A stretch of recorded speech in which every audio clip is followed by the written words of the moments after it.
Hey guys, welcome back. So, I've done a few tier list videos on this channel before, and it's quite amazing. All of you seem to be in total, unanimous agreement with all of my decisions in those videos.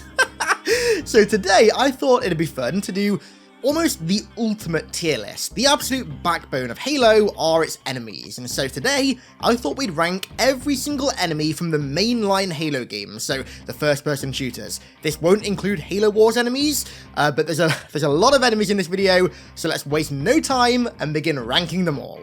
So as you can see, we have quite a few enemies to rank today, so how are we going to be ranking them? Well, despite what I might have said in the intro, of course this video is entirely subjective, so we're going to be ranking them based off how fun I think they are to fight in their various forms, more on that in a second, and also how much I love their aesthetic design. That will apply to some more than others, as you'll see. I've not gone through every single sub-variant of an enemy, however I have included a few sub-variants, notably when those variants make the enemy a little bit different to fight or look very different. I've decided to include them, but I'm not going to be going through every single variant, so I won't be going through like a plasma pistol grunt, and then a needler grunt, and then a plasma rifle grunt, etc, etc. I want to try and keep it nice and neat and tidy, so with that said, let's begin with the absolute backbone of Halo's combat, the grunts. One of the most, if not the most iconic enemies in the entire franchise, the grunts are going firmly into S tier. They fill a great role as, ironically, the grunt enemy, the cannon fodder enemy that are easy to kill but can pose a threat in packs. Honestly, they're still as satisfying to kill now in 2022 as they were all the way back in 2001. Their Halo 1 iterations haven't gotten old or boring to fight, neither have their Halo 2 or Halo 3 or ODST or Reach or 4 or 5 or Infinite variants. They are still as fun to fight nowadays as they were back then. They pose enough of a challenge whilst also being pretty easy to kill for the most part. So yeah, pretty much a perfect S tier enemy. But then of course we have a few variants. Firstly, we have the Suicide Grunt. I'm gonna put these guys in A tier. Now, I would put them in S tier as well as the regular grunts, however, they've not been as present throughout the games, and I'll be honest, there's a few sections in Reach where the Suicide Grunts still, to me today, pose quite a bit of a threat and can be a little bit frustrating to fight, at least compared to the regular grunts, so I don't think they're as interesting to fight, but they're definitely a cool addition to the grunt sandbox, I guess if you want to say that, and Halo is absolutely better for their inclusion. Now, I've included one more variant for the grunts that some of you might be a little bit confused about, but I wanted to include them, and that is the Halo 1 Spec Ops grunts. Now, the reason I've included these guys is because they are the only enemies in Halo 1 to use fuel rod guns, and as such, they kill you in a very different way to any of the other grunts, or really any of the other enemies in that game. The amount of times I've died since 2001 to a fuel rod gun on the floor next to a dead Spec Ops grunt that's about to explode is insane. They used to drive me crazy as a kid. I love the designs of these guys a lot. I love the darker color of the armor. They really feel special to fight in the Maw and also Keys. But the kind of frustrating element of the fuel rod is having to like burn down and then explode does make them a little bit annoying to fight, in particular on the bridge in the Maw. So I'm gonna put these guys in B tier. Right then, moving on to what is absolutely the backbone of Halo's gameplay, the elites. The backbone of the Covenant factions as a whole. The regular elites are just S+ tier to me. They are still the single best enemy in the entire Halo franchise. Granted, their AI in a few games over the years has dipped a little bit in quality, but going all the way back to Halo 1 and also Halo 2 and Reach to a degree, the AI of the elites was absolutely revolutionary, in particular in Halo 1. The way that their presence impacted the squad they were in when they were both there, and also after they were killed, really made them interesting to fight. So when the elites are present, the squad they're fighting with are a lot more stalwart. They won't back down from a fight. But if you kill the elite, the grunts and even sometimes the jackals will start to flee, and it breaks up the combat pacing and makes them feel unique to fight. No other enemy in the franchise does this, as far as I'm aware, and although that style of AI hasn't been present for the elites in every game they've been in, when it's been there, it's been incredibly worthwhile. And then on top of that, they're just so satisfying to fight. I mean, that absolutely staple Halo combat loop of using plasma weapons to melt their shields, and then swapping to a ballistic weapon to kill them once their shields are dropped, still to this day, again, it's as satisfying in Infinite as it was in Halo 1. It really hasn't aged. That combat loop is still so rewarding. And then, of course, finally, the aesthetic design of the elites, although, yes, over the years, it's definitely dipped in quality. Just Halo 2's elites in particular, to me, are the pinnacle of an alien design for a game. They give off this sleek and masterful design that also feels really deadly and dangerous. Like, you can tell immediately from their design that they're an honorable warrior culture. It feeds into the lore perfectly.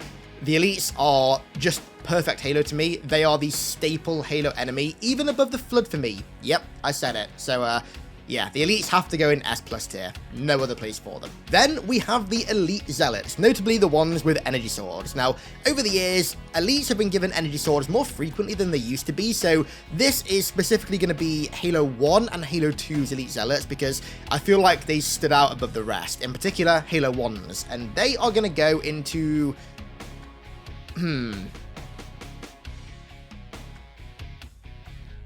S tier, in particular because of the Halo 1 variant of the Zealot. Halo 1 Zealots in particular are such a different kind of elite to fight. When they pop through a door without you realizing they're behind it and then make you run away from them whilst trying to unload plasma into them, it's such a unique gameplay loop that nothing else in that game really offers. And the same can kind of be said for Halo 2 as well. Maybe not as much as Halo 1, but that gameplay loop is definitely still there.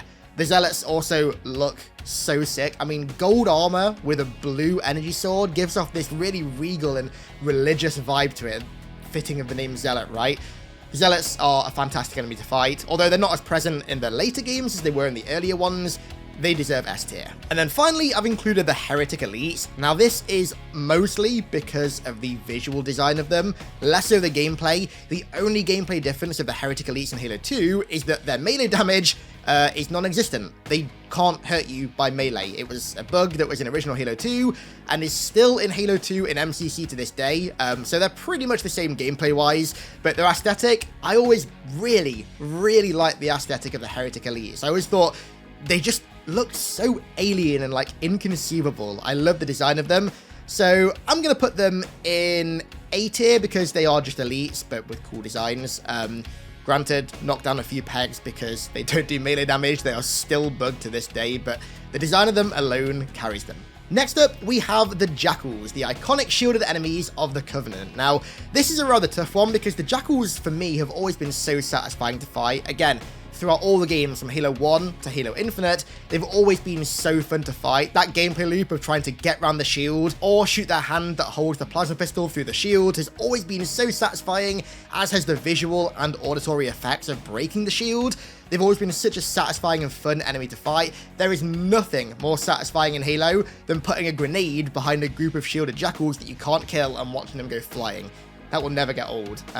That said, they aren't exactly the most complex enemies. They definitely don't have the AI of the elites, for example. So for that reason, the Jackals are going to go firmly in S tier. Also, real quick, little shout out to the Infinite design of the Jackals. I've always loved the Halo 1 through Reach Routian Jackal design, and I love the fact that Infinite went back to the Halo 1 style of Jackal, with the kind of armor on the beaks and stuff.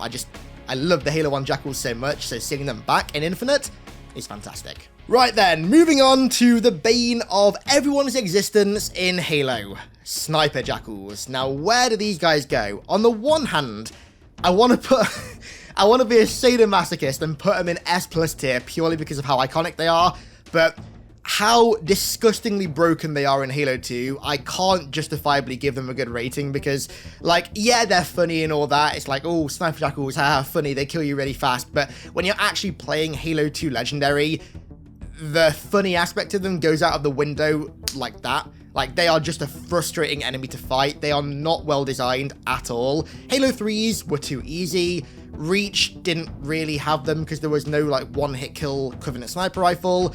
Infinite's are kind of frustrating, and I guess Halo 4s and 5s were a little bit as well, but they've always been, like, a decent enemy to fight besides Halo 2, but Halo 2 just drags them down so much.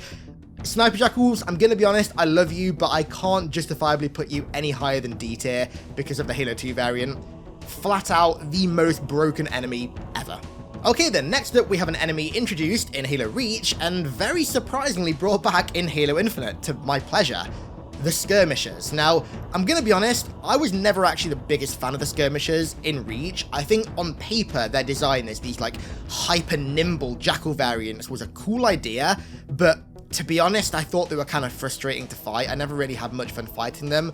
And then Infinite came along and brought them back, and I think they look really cool, but gameplay-wise, they are a lot more neutered compared to their Reach variants, which is good because it makes them less frustrating to fight, but at the same time, I think they also lose a lot of what made them unique compared to the Jackals in Reach in Infinite, so I'm gonna put them in C tier, because, like I said, the Reach variants are very frustrating to fight, especially on Legendary, and then the Infinite variants, while less frustrating, definitely lose a lot of the unique factors that separated them from the regular Jackals. So they're a cool enemy, and I'm really happy to see them back in Infinite, but at the same time, I don't know, there's definitely a lot of enemies that are better than them. Right then, moving over to the Hunters, I've broken them down into 3 categories, as you're about to see. The first category is the Halo 1, 2, 3, Reach, and 4 Hunters, and I've broken them down like that mainly because of their AI and how you fight them. So the Halo 1 through 4 Hunters, you pretty much fight the same way,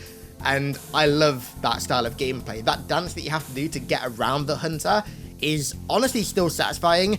I do think, for example, Halo 1's Hunters have gotten really, really easy to fight the more I've played the game, but Halo 2 and 3 and Reach's Hunters in particular, I still find so satisfying because you can't one-shot them with a pistol or something overpowered in the back. You have to actually break the armor off, and I love how satisfying it is, in particular in Halo 3, to break the back armor of a Hunter.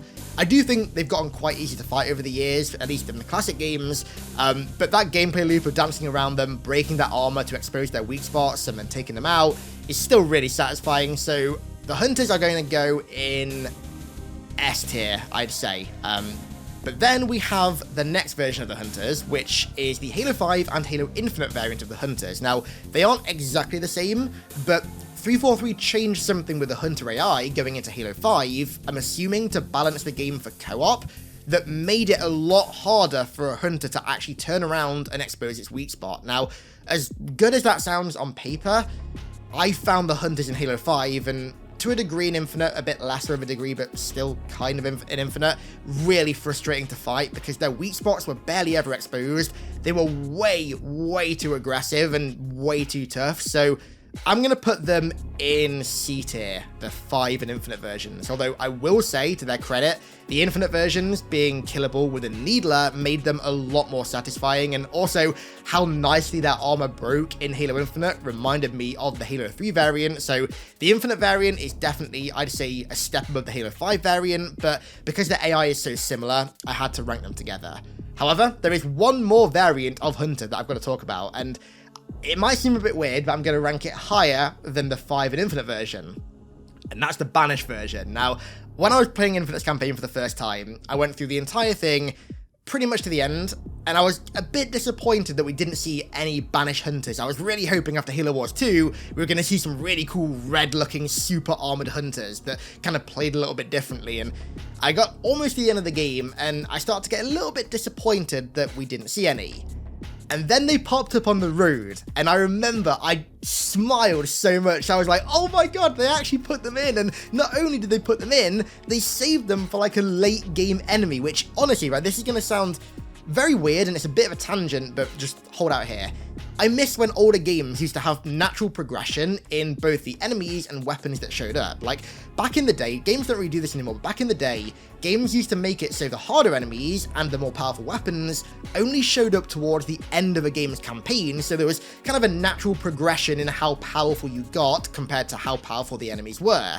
And games nowadays don't really do that as much, but Infinite did, and I love that, and the Banished Hunters were one of the greatest examples of that, so for that reason, even though, yes, the AI is pretty much the same as the regular Infinite Hunters, I'm putting these guys in... Ooh.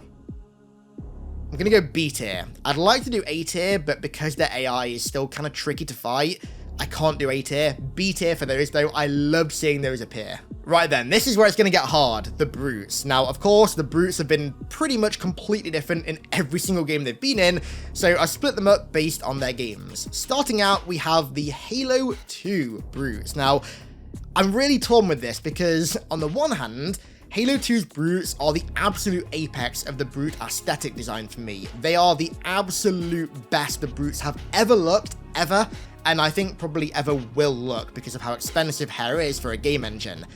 But on the other hand, their gameplay, I think it's comfortable to say, is the worst. I'm going to put them in C tier. I would love to put them, if it was just on aesthetics alone, they'd be S+ tier. If it was just for gameplay, they'd still be C tier, I think, because they were absolute bullet sponges. They don't have much damage feedback, which is one of my absolute pet hates for enemies in first-person shooters. Enemies that don't really react when you shoot them really frustrate me. We'll get more to that in a minute. And the Halo 2 brutes are a massive symptom of that. Granted, I do think it's really satisfying when you finally put one down with a headshot and their ragdoll like flops backwards. I always find that really satisfying. But because of how bullet spongy they are and just how kind of cheesy they can be sometimes, like especially on high difficulties, when they berserk, which is a really cool mechanic, when they berserk, they punch you so fast that unlike Heroic and Legendary, you're often dead in like less than a second. So yeah, C tier for those. And then we have the Halo 3/ODST brutes. Now, obviously because Halo 3 and ODST didn't have enemy elites, Bungie basically morphed the Halo 2 brutes into a replacement for the elites in terms of their gameplay, and thus they function very similarly to how the elites did in the gameplay. They have, either in ODST's case, they have rechargeable shields, or in Halo 3's case, just power armor that you have to shoot a lot of times and break off, which is still, to this day, such a satisfying visual effect. And then, once they've broken off, they tend to go berserk like they did in Halo 2. So in terms of gameplay, the brutes in 3 and ODST are so satisfying, and I love how their armors look as well.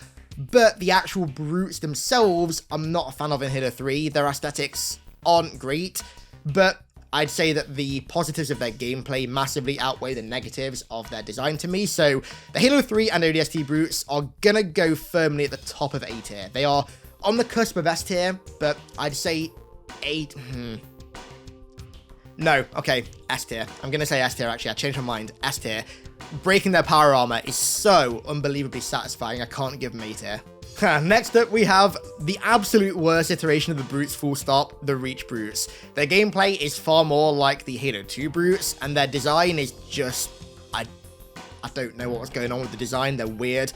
These guys, I'm sorry, they're going in D tier, they're barely in the game, they're not very fun to fight, their armor looks kind of cool, but their actual genuine brute design, I don't like it at all, I don't think it looks very good at all, so they're a D tier enemy, did not leave a mark on me. And then finally, we have the Infinite brutes. Now, I'm gonna go with an A tier for this one. I'm kind of torn. They weren't as satisfying as Halo 3's brutes to fight, I don't think. Their armor breaking, the visual effects on their armor breaking was good, but it wasn't as satisfying as popping the power armor on a Halo 3 brute. I like the design over all of them, but the design is nowhere near as good as Halo 2's. Like I said, nothing ever will be. But it's great to see them back. I'm gonna put them top of A tier, I think. They're not on the cusp of S tier, but they're at the top of A tier. And then finally, we have the one kind of brute that is pretty different to fight compared to the rest, the Brute Chieftain. And the Brute Chieftain is going into S tier, I would say about on par with the Halo 3 brutes. The Brute Chieftain is an iconic enemy at this point. You do fight them actually, in hindsight, very similarly to how you fight the Zealots in Halo 1 and Halo 2. You have to really run away from them and shoot whilst backing up as opposed to running into them like most enemies in Halo. So they break up that combat loop and fill in that elite Zealot role really nicely. Yeah, fantastic enemy. They were really fun to fight in Infinite, but I'm gonna be honest, I still think Halo 3's and ODST's Chieftains were the most satisfying to fight. Fight me! I'm a hero!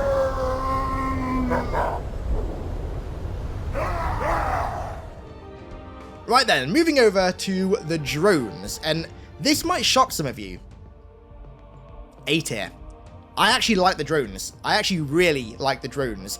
Were they annoying on Legendary in Halo 2? Yes, they were, but so was pretty much everything else. I never found them that bad in Halo 3 or ODST or Reach Legendary. It was really only Halo 2's, and that's more of a symptom of Halo 2 Legendary as opposed to the drones themselves. I loved it in Reach, how if you headshotted some of them, they would literally like fall apart, like their bodies would just crumble. I always thought that was a really satisfying feedback.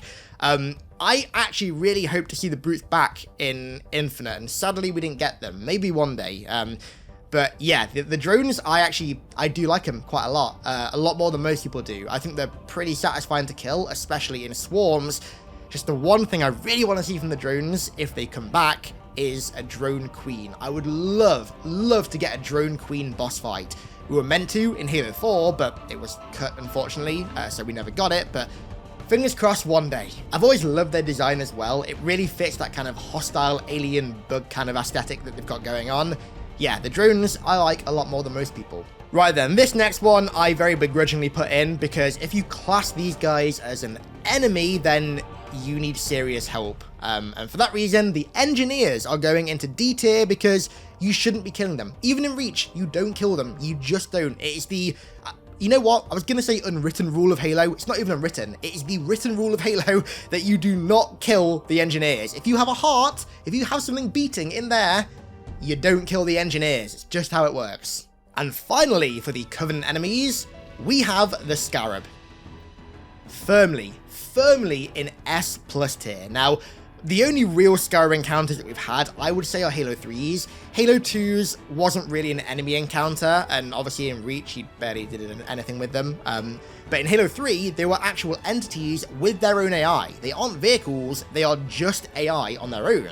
So the way you fight them, as we all know, is very, very dynamic. You can take on the Scarab on the Storm, or the Ark, or the dual Scarabs on the Covenant in completely different ways every time. You can take them on foot, from the air, you can board them by jumping onto them, by grav lifting onto them, by launching a vehicle onto them. They are, like, such a fantastic example of why Halo's enemy design is so good, or can be so good, and it's such a shame that we haven't had them since... properly, really, since Halo 3/ODST. I mean, even then, ODST's encounter wasn't quite the same as Halo 3's. Halo 3 was the only game to do a truly dynamic Scarab encounter, and I can't believe that Infinite didn't bring them back, especially considering the Banished Scarab is the coolest Scarab design of all of them, and it didn't bring them back. One day. But yeah, the Scarab is like everything that's good about Halo's gameplay, combined into one dynamic encounter that has such great theming and such great gameplay loops attached to it that it can't be any lower than S+ tier. Both Scarabs down. Well done. Marines, kill the stragglers.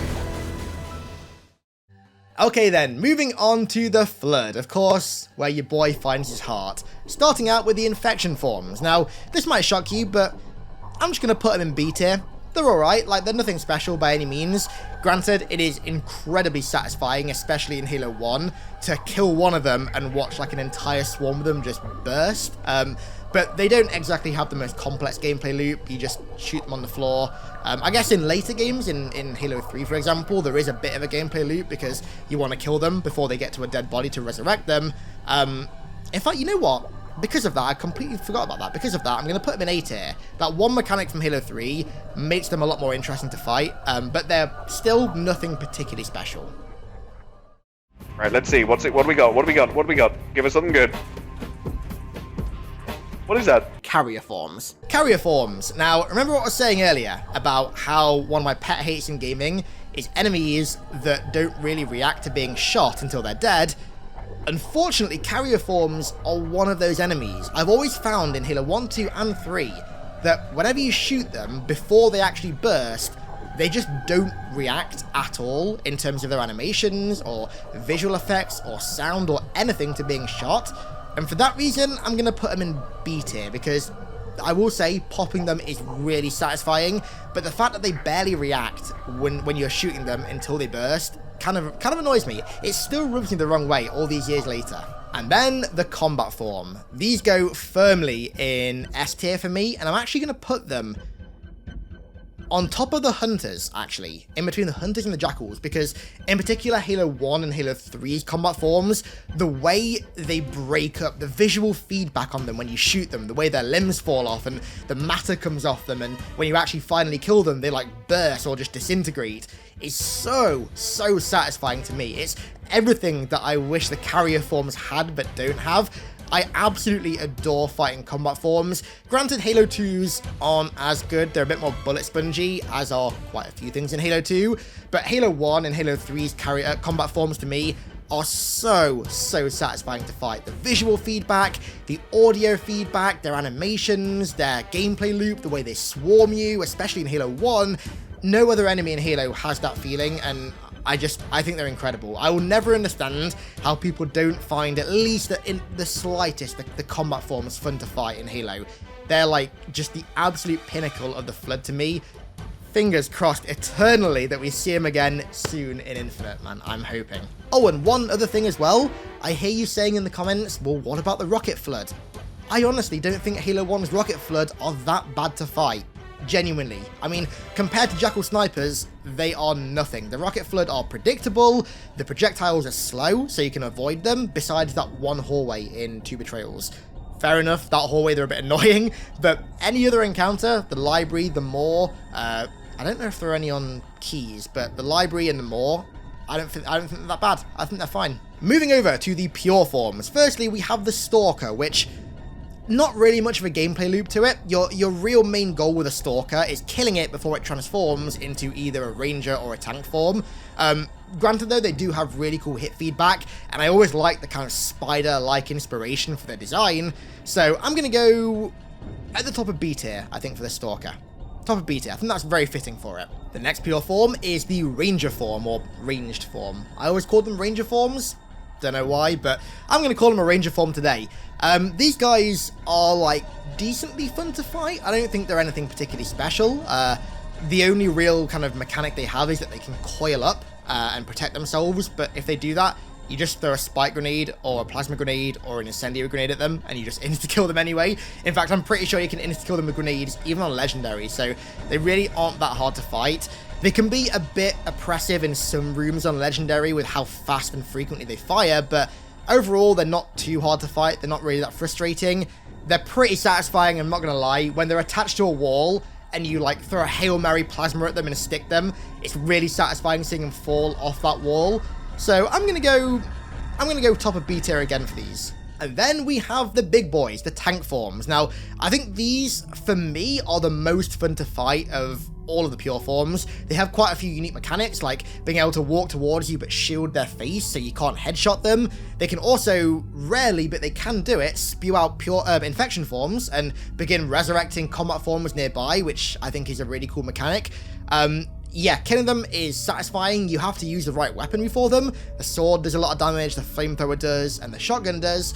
Nothing else really does that much, but using grenades and those weapons on them, they're pretty easy to take out. I also find it pretty intimidating sometimes that they tend to group together, at least I find that. A lot of the times on, for example, Cortana, I'll find a lot of pure forms turning into tank forms at the same time and all marching at me, and it's quite ominous. So for that reason, I'm going to stick them in A tier, but at the back of it. The pure forms in Halo 3 I thought were a cool addition to the Flood gameplay loop. However, I don't think any of them were as fun to fight as the combat forms or the infection forms, but fingers crossed in the future, when, I was going to say if, but no, we're going to will it into existence. When the Flood return, I really hope the pure forms get expanded and we get some of the Halo Wars forms in there as well as like the Halo 3 forms, because there's a lot of potential with that kind of enemy and I'd love to see it realized. Okay then, moving on, we have the Forerunner enemies, starting off with the Aggressor Sentinels, and this one might surprise you, but the Aggressor Sentinels are going firmly into S+ tier for me. I've always loved the visual feedback on fighting these guys in Halo 1, 2, 3, and Infinite.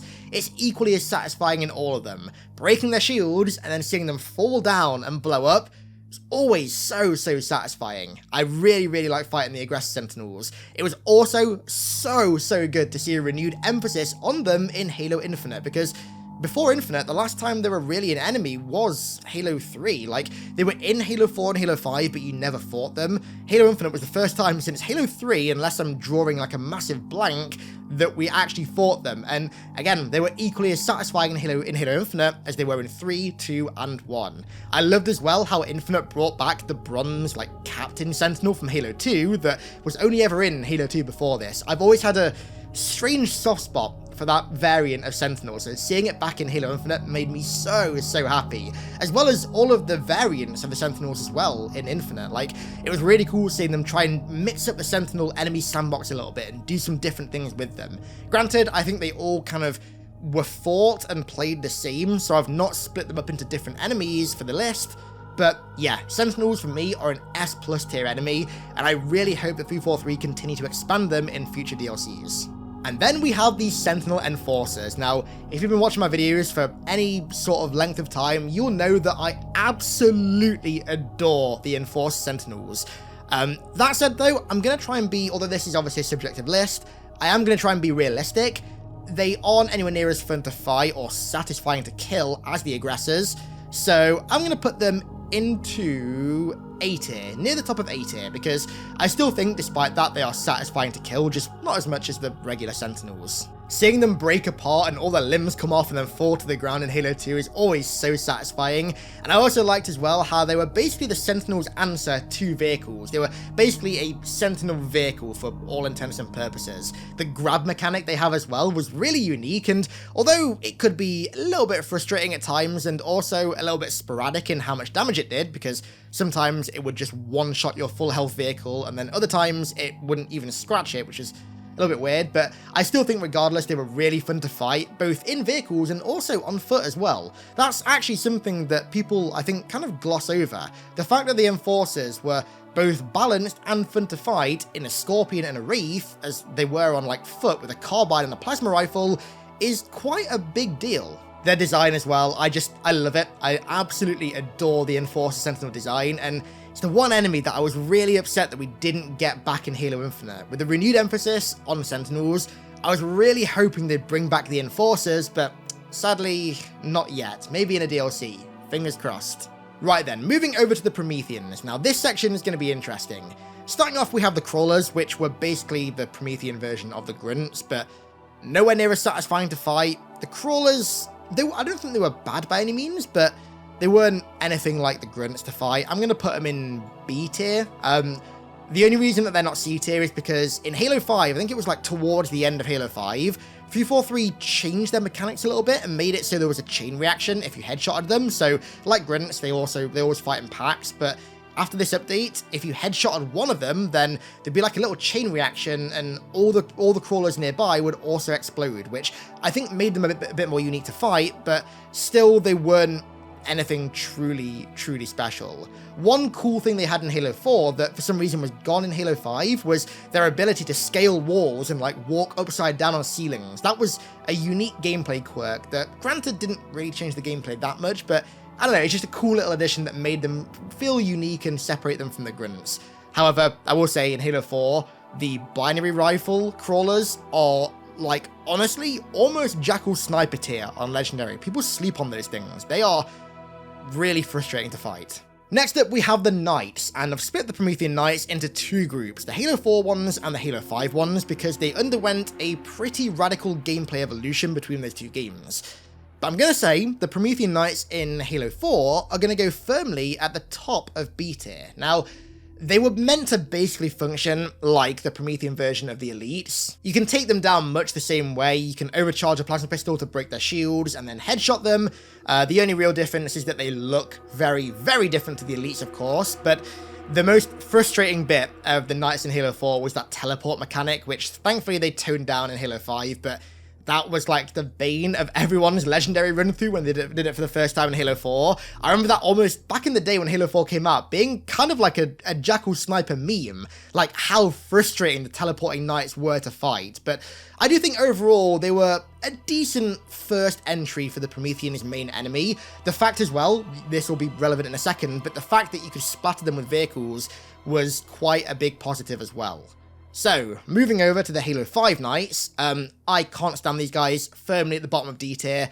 I appreciate what 343 were doing with them in Halo 5, so when they changed their gameplay in Halo 5, they wanted to separate them from being similar to the elites to very much being their own enemy. If anything, they felt kind of like the Promethean version of the Hunters in Halo 5, that you had to shoot a few specific weak spots to break their back off and then shoot their one weak spot on the back to kill them. But I never enjoyed fighting these guys at all in Halo 5. They were just hunters, but for me, a lot less fun to fight, a lot less satisfying to kill as well, although I will say assassinating them was always pretty fun, but I just found them to be way too sturdy. I mean, the fact that you couldn't splatter them with vehicles anymore was kind of annoying, especially in Warzone. It was really annoying. I always remember finding that really frustrating. And yeah, I didn't like how you took them down. I think that going for specific weak spots with the hunters worked because a lot of the time when you fight hunters in Halo, it's an isolated fight. There are like only a few other enemies in the area, if any. Like a lot of the hunter encounters in Halo have them spawn in once you've killed a main horde of enemies, but the knights in Halo 5 always spawned with a massive army of crawlers and soldiers and sometimes watchers as well. So trying to dance around them and hit those weak spots whilst you were getting pelted by crawlers and soldiers at the same time was always really frustrating. And speaking of the Watchers, we have the Promethean Watchers, which, I mean, they're not bad, but they just don't leave any kind of a mark, so they're going into D tier. Really not a fan of the Watchers. Again, the mechanical ideas with them on paper were cool. The fact that they could project a shield for the Knights, and also the fact that they could catch grenades and throw them back at you. I remember when they first showed that off at E3 2012 for Halo 4, everyone was like, what the hell? They can throw grenades back at you? Like, it was a cool thing back then, but the more you play Halo 4 and Halo 5's campaigns and fight them, you realize that the coolness wears off and it just gets a bit annoying. The only real positive I can say for them is that it's a cool mechanical idea to have the Knights kind of spawn them from their back. It looks very insectoid, the way that they come out of the Knights like carapace. I did like that. The animation, the visual effects on it was really good, but I just found them kind of, I don't know, not fun to fight at all. So the penultimate enemy is what I consider to be Halo's worst enemy, the Halo 5 Promethean soldiers. What I said earlier about some enemies not having very good hit feedback when you shoot them, the Promethean soldiers for me were the epitome of that pet peeve. They barely react at all when you shoot them, especially if you shoot them with ballistics. Like, if you shoot them with an assault rifle in Halo 5, they just don't flinch at all, they just stand there like a brick wall and stare at you. Going through some of the things that I like about them, I think their voices in Halo 5 were really cool. Their voices and their taunts were really cool. And also the effect when you kill them, they like the slow disintegrate I did like, but in terms of gameplay, I thought they were absolutely awful. I think 343's idea with them was because the Knights had gone from being like the elites in Halo 4 to the Hunters in Halo 5, they needed like a Promethean elite stand-in, so they made the soldiers, but I think Halo 4's Knights filled that role so much better than the Halo 5 soldiers did. Although in Halo Infinite, I was kind of indifferent on whether I thought the Promethean should come back. Like, I didn't really mind if they did or didn't. The soldiers are the one Promethean enemy that I was very, very happy to not see return. Granted, I will give credit where it's due. I did like the fact that they could use vehicles in Halo 5, although they did so very, very sparingly. They barely ever did that in the campaign. But yeah, the gameplay loop of them, I was never a fan of at all. I always thought they were so boring to fight. And also the design as well, it was like floaty bits everywhere, which I'm not a massive fan of. Very chrome, very shiny. They don't look like these ancient mechanical beings that the Prometheans are supposed to be. They just look, I don't know, I'm just not a fan of them at all. For me, the least fun enemy to fight in all of Halo. And so finally, we have a brand new enemy introduced in Halo Infinite, the Skimmers, and the Skimmers are going into the top of B tier for me. Now, I think the Skimmers in Halo Infinite were to the drones how the skirmishers were in Infinite to the skirmishers in Reach. So they're a similar kind of gameplay role as the drones used to be in Halo 2, 3, and ODST and Reach, but they've neutered them down quite a bit, which yes, does remove some of the frustrating elements of the drones, but at the same time also makes them far less unique. Like, for example, one of the biggest things is that they don't fly very far off the ground at all. Like, the drones would be completely vertical enemies. They would fly really high above you, they'd fly over you, they'd fly behind you, they'd fly around you. The Skimmers feel like they're anchored to a specific point at, like, player head height on the ground, so they can't go to a specific height. They also can't go lower. They just kind of float at head height and float around you. They were satisfying to fight, but they lost a lot of that kind of swarm mechanics of the drones that I did enjoy. Granted, I know that a lot of people weren't fans of the drones, so I understand why 343 did this with the Skimmers, and in my opinion, the Skimmers were basically a stand-in for the drones in Infinite. I think they wanted to create a drone-like enemy that had fewer of those kind of frustrating gameplay mechanics to them, which, you know, fair enough, I get that, but personally, I would have liked to have seen the drones instead. Although I will say I like the design for the Skimmers, and I did like that they used human weapons every now and then, albeit sometimes too often. Like, especially on Legendary, you fight a lot of Skimmers that use commandos, and because those weapons are hit scan and you can't dodge them, it can be a little bit annoying to fight sometimes. But yeah, the Skimmers were a good new enemy, I think. They weren't anything too crazy, they weren't exceptional by any means, but they were an interesting new enemy to fight that was obviously, because considering they're endless, they're Xelanin in nature, I'm pretty sure they're meant to be. They had a very unique visual design that is unlike anything we've seen in Halo so far that I personally like. So yeah, I think they're like firmly at the top of B tier. They're definitely not an A tier enemy by any means, but they're pretty fun to fight. They're a nice new addition to the sandbox. And so, there is my pretty much final Halo enemy tier list. I guarantee I've, like, missed one or two enemies off this, because when I was going through the list of all the enemies in Halo, I was going through my brain like, god damn, there's actually a lot of them. There's more than I thought. So, if I've missed one or two off, then let me know in the comments, but that is where I think they stand. For me, the 3 S+ tier enemies are the Elites, the Scarab, and the Sentinels, the latter of which I know will be a shock to some people, but the Sentinels are so satisfying to fight for me. I've always loved them, and Infinite bringing them back and fleshing them out just made me love them so much more. So yeah, let me know your thoughts on these rankings down below in the comments, and also let me know if there's anything you'd change.